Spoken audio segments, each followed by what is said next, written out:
Hi guys, I hope you're all well, I hope you're all doing great today. So I've got a really interesting case. It's the murder of Deedee Blanchard, and this case honestly baffles me. It's one of these that, well, I'll get into it, shall I? Hope you enjoy this video, give it a thumbs up and subscribe if you do, and I'll just stop talking and get into it. I won't lie to you all, it's ridiculously hot today. I am boiling hot. I've had to close my window because you could hear noise outside. I've got my ring light. I'm boiling. All for the craft. All for the craft. Okay, so this case revolves around Deedee Blanchard and her daughter Gypsy Rose Blanchard. Now, Gypsy Rose had a lot of medical problems. She had problems with her muscles, which meant that she was wheelchair bound. She couldn't walk at all. She had audio and visual impairments. She couldn't see or hear properly. She had asthma, leukemia, sleep apnea. Honestly, I can't even list all of the things that she had because it's a very long list. But this girl, obviously, she was not well at all, and she was actually 23 at the time of her mother's murder. But she thought she was 19, which I'll get into that a little bit later because there's a full story behind that. But I just want to quickly talk about Deedee's family and Deedee's background, her childhood. So she was born into quite a big family. She had quite a few siblings. She was one of 5 children, and from the get-go, Deedee, she was in trouble with the police for kind of like petty theft, and when things didn't go her way at home, she would always go out and kind of do these petty thefts to get attention. That's what her family thought anyway.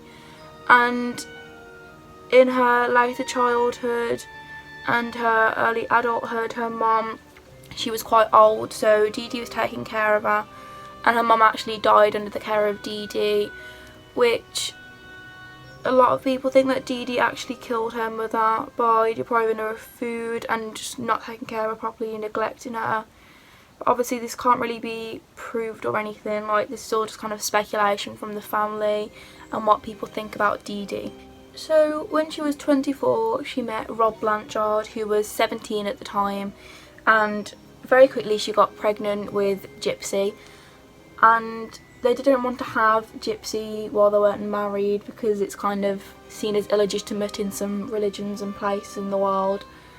So they quickly got engaged and they quickly got married to make it all legit. But yeah, they quickly got married, but Rob realised he did it for the wrong reason. So before Gypsy was even born, they ended up getting a divorce, and Deedee tried very hard to stop him from getting this divorce and leaving, but nothing she did could convince him. So then Gypsy was born, and her full name is Gypsy Rose Blanchard, and Gypsy was a name chosen by Deedee because Deedee just liked the name, and Rose was after Rob's favourite band, Guns N' Roses. Gypsy was born very premature, which is why she had so many medical conditions, and it was thought that she didn't have a long life expectancy at all. She actually had the mental capacity of a 7-year-old. And when she was about 3 months old, Deedee was convinced that Gypsy was suffering from sleep apnea, and she told Rob this, and she ended up taking Gypsy to the hospital a lot and having overnight tests done to test for the sleep apnea, and this is where Gypsy was hooked up to machines while she was sleeping and tests were done, but they didn't ever find anything. Doctors said that she didn't have sleep apnea, but Deedee was still convinced. And over time she became convinced that Gypsy had more and more medical issues. And Gypsy said that all of these medical issues were due to an unspecified chromosomal disorder. I didn't say that right. Which is due to her being born very premature. When Gypsy was 7 or 8, she was out with her grandfather on his motorcycle and they had a minor accident. It was nothing major, and Gypsy ended up getting a little scrape on her leg, but Deedee, being the overprotective mother, freaked out about this and started to saying that Gypsy was going to need all these surgeries because like she had this scrape to like fix it. And from this point on, Gypsy was made to use a wheelchair because Deedee said she couldn't walk properly, and Gypsy before this was already using a walker anyway. So when Gypsy was in 2nd grade, her mum took her out of school and started homeschooling her. It was just easier for them to do this because getting Gypsy to and from school with the wheelchair and all of her illnesses, it was a lot. She was missing a lot of school time because of hospital appointments, so it was just easier for Gypsy to be homeschooled by her mother. Now, because of all of Gypsy's illnesses, they got a lot of like charity support. Gypsy's favourite place and favourite thing was Disney. She had a lot of trips to Disney World and Disneyland. She watched Disney films all the time. It was her favourite thing. Obviously, because she had a younger mental age, she absolutely adored Disney. And she also stayed in the Ronald McDonald house, met the singer Miranda Lambert. She got a lot of things kind of given to her because of her illnesses to make the short life she was going to have worthwhile and just make her a happy child. So Rob ended up remarrying someone. So Gypsy and Deedee moved in with Gypsy's father and stepmother. And Gypsy's stepmother actually got quite ill whenever they were living together, and reports claim, but obviously this can't be confirmed, the family have said this, that Deedee was putting weed killer in her stepmother's food to make her ill, and she did get really, really ill, and at a lot of points I thought she wasn't even going to make it.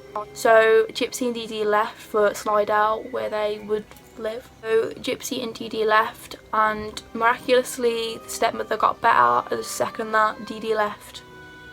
So when they left and moved to a place called Slidell, where they basically had the equivalent of a council house. It was like a house that the government gave them, and because of all of Gypsy's illnesses, Deedee couldn't work. She had to be a full-time carer, so they got money from the government, like benefits, to pay the bills, pay all the medical bills, to basically make sure the family could keep going without Deedee needing to work.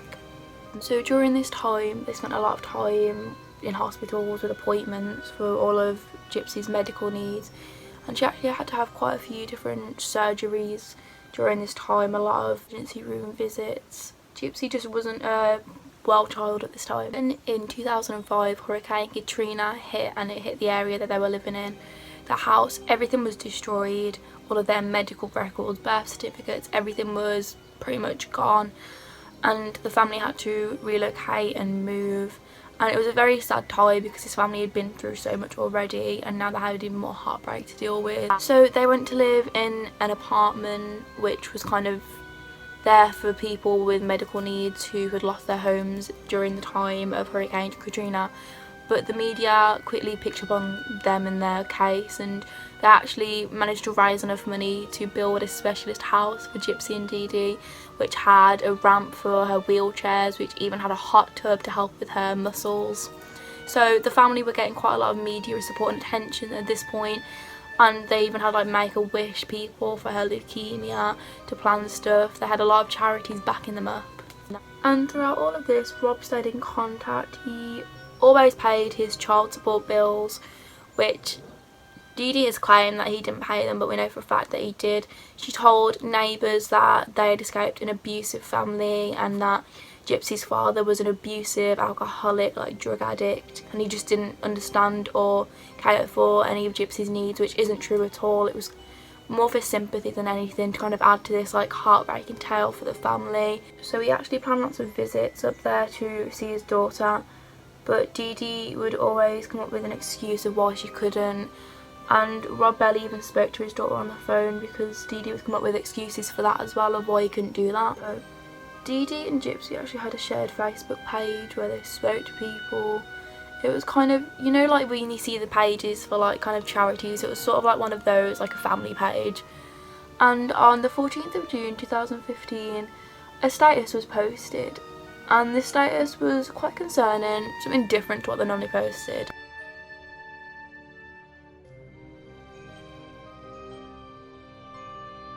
So a lot of people thought that they were probably watching a film and it was to do with the film. A lot of people thought maybe they'd been hacked, it was quite a big account. But then some people were actually quite concerned. And then the Gypsy and Deedee account actually commented under this status.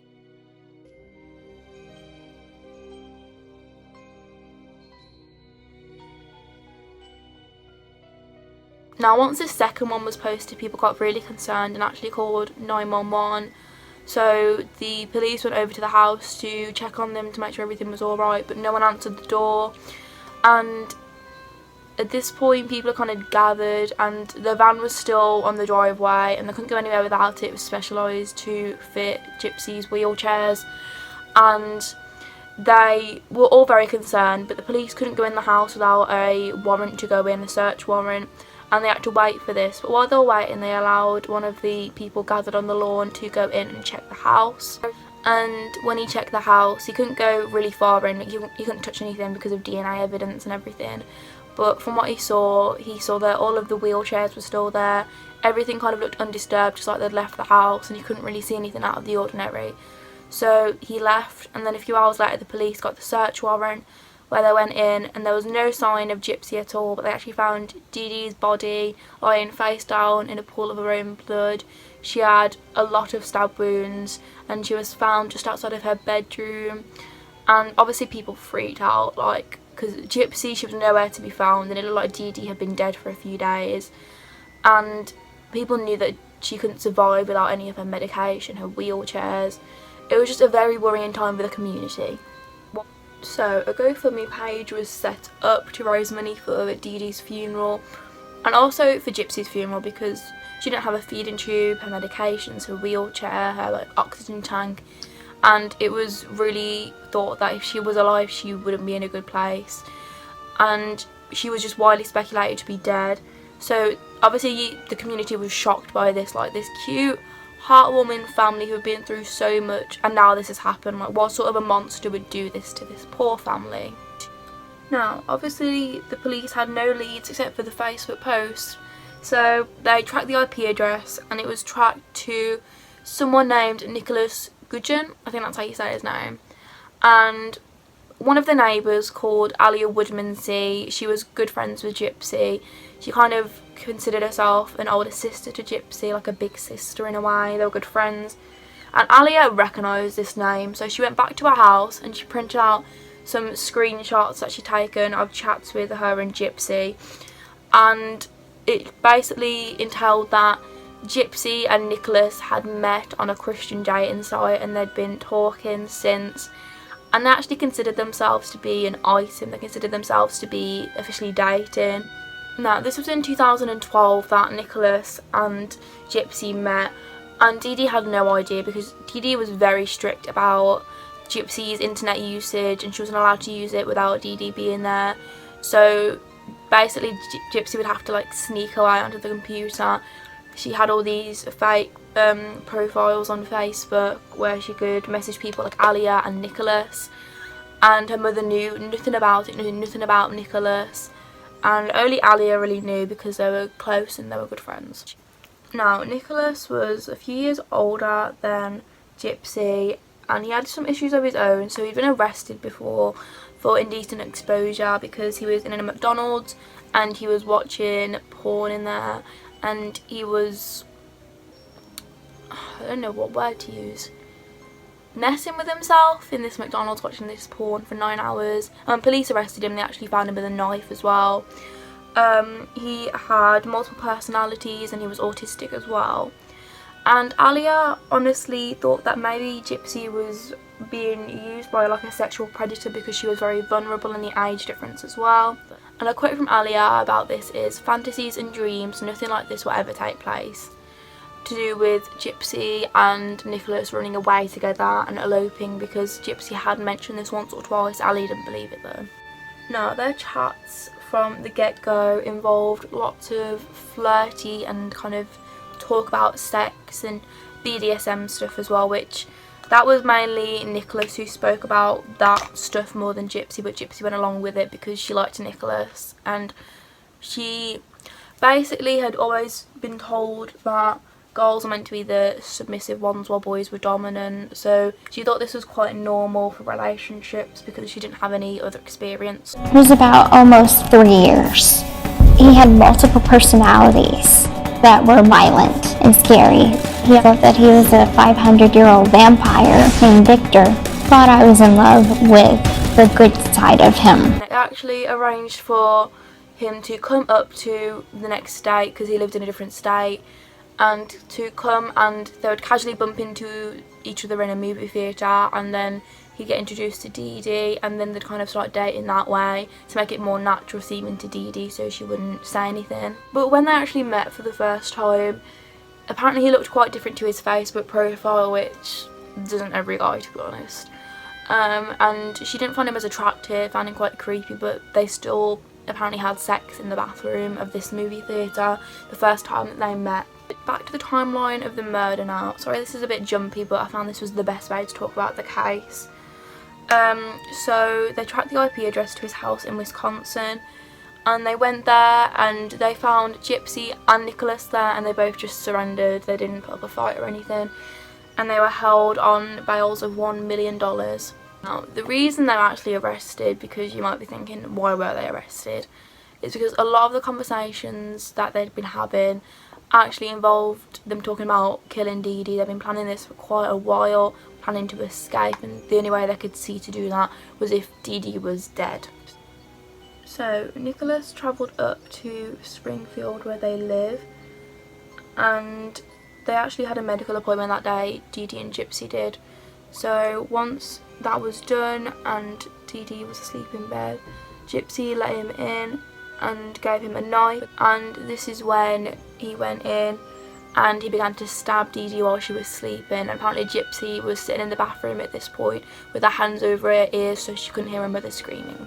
So after the murder, they actually went to stay in a motel for a few days to plan their next moves, and then they were spotted on a few CCTV cameras in stores, and then they got a bus, a Greyhound bus, to Wisconsin. And the weird thing is, so Gypsy was seen on these cameras wearing a blonde wig, but she was also walking without a wheelchair or anything. So, if you hadn't already guessed it, the entire thing was fabricated. Gypsy was never ill. Honestly, the biggest plot twist you'll ever hear in your life. Gypsy was never ill. She could walk. She didn't have any of these illnesses. And when this news got out, people were gobsmacked. They had pretty much been hustled, you know. This cute family were not what they appeared to be, and people honestly felt betrayed. Now, it is widely speculated that Deedee had a condition called Munchausen syndrome, or more specifically for her, Munchausen by proxy syndrome, which is basically where, with Munchausen syndrome, you either give yourself or fake an injury or an illness to get attention from people, to like, for your own personal gain. And Munchausen by proxy is where you do this but through another person. So whenever Deedee was poisoning her stepmother with weed killer, that was Munchausen by proxy, and that's what she'd been doing to Gypsy. And Gypsy, she honestly didn't really have much say in this. Like, her mother was pretty much controlling. She was very abusive. In public places, her mother would squeeze her hand when she was saying too much or wanted her to be quiet. Her mother had hit her before with coat hangers and struck her with her own bare hands. Deedee was a very, very manipulative and controlling woman, and Gypsy didn't really have much say over what happened with her life. And to be honest, she thought that she had the majority of these illnesses. The only thing she knew that she didn't have was the muscular one, because obviously she knew that she could walk, but everything else she thought was true. She was under her own mother's spell. So at the time of her mother's murder, Gypsy was actually 23, but she thought that she was 19. And that was because when the birth certificates were destroyed, Deedee basically faked it to make Gypsy seem younger than what she was. This is all part of the Munchausen by proxy syndrome. And Gypsy even had no idea herself. She thought that she was 4 years younger than what she was. Even her father had no idea this was going on. This was all very hush-hush. Now, when I first heard about this, I thought, how on earth did they get away with this? She was having treatment for all these conditions, had all this medication. She was getting treatment for leukemia. Like, how did doctors not suspect something? I was just baffled. And to be honest, I still don't really know, but Deedee actually was a nurse at one point, so she knew a lot of symptoms. She knew like the correct terminology, so she could get away with it. And when all the medical records were destroyed in the hurricane, basically doctors had to go off of what Deedee could remember, and she fabricated a lot of things. And a lot of doctors did question it. There's one in particular. Gypsy was being tested for the muscular disorders, and nothing came back. And basically Deedee never spoke to this doctor again. This doctor did suspect Munchausen by proxy syndrome, but basically the other doctors were like, treat these two with golden gloves because they're, you know, they were known in the media. I mean, I just feel so sorry for Gypsy because she lost her entire childhood, you know. Her mum used to shave her hair off. She tried to escape before as well. At a Comic-Con event, she had been found in a hotel room with a man that she was trying to run away with. And after this, basically Deedee leashed her to a bed. She handcuffed her to this bed for 2 weeks straight. She would like punish her by not feeding her. I just feel so sorry for Gypsy. Like, I don't condone murder, but she was being abused so badly. She lost so much of her life. I do understand that she thought she had no other options because no one would believe her. Deedee had told the police that her daughter was mentally incompetent, so if she made any reports, that not to believe them basically. She thought she had no other way out and she would live like this for the rest of her life. She felt so trapped. I can't even imagine how bad she felt. But Deedee just went to some extremes. Like, she would give her daughter these like Botox injections in her saliva glands, and this made her lose her teeth. She had made her daughter have a high-pitched voice. She made her daughter do so much and kind of put her through so much just to keep this story up. Now, prosecutors for this case did not want to go after the death penalty because it was just so extraordinary. It was unlike anything they've ever seen before. And Gypsy actually didn't mind life in prison. She had so much more freedom than what she had in her normal life. And she actually put weight on during this time because obviously before the medication and everything she was on and the feeding tubes, it wasn't really giving her the nutrients she needed because she didn't need to be on it. She actually put on 14 pounds during her time before she was put in jail. And they actually gave her a plea deal. So basically she pled guilty to second-degree murder and she got 10 years in prison, but in 2024, 8 years after she was sentenced, she will be up for parole. And that was in 2016 that she got tried. The following year, Nicholas was convicted of first-degree murder and he was sentenced to life in prison without the possibility of parole. Now, Gypsy is quite happy at the moment. She's in prison obviously, but she's got more freedom than what she's ever had before. She is sad about her mother's death, but she kind of felt like it had to happen. She wouldn't have got out any other way, which is so sad to think about. Obviously, Deedee's family were not really big fans of her, but after she died, they refused to pay for the funeral, didn't even go, didn't want her ashes, but after they did have the ashes, her father flushed them down the toilet.